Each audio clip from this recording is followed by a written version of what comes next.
হড়ালে ভাত খেয়ে পারিস না মাংস মান খেয়ে পারিস ওই একটা করে আরেকটা হড়ালে ঠিক আছে তুমি কাস্টমার ঠিক না না অন বিতে দিগা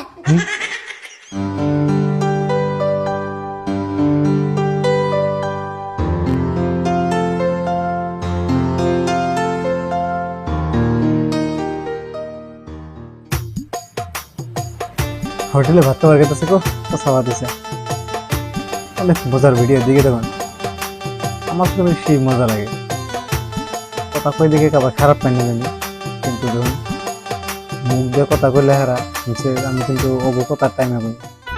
বাজনার টাইমে আমি কথা বলি আর পুরো ভিডিও এনি টাইম মজাদার ভালো লাগে এই জন্য কিন্তু আগে ভিডিও বেশি বেশি বেশি দেখে বা শেয়ার করে ক্যামেরা দিকে থাকুন আরিফুল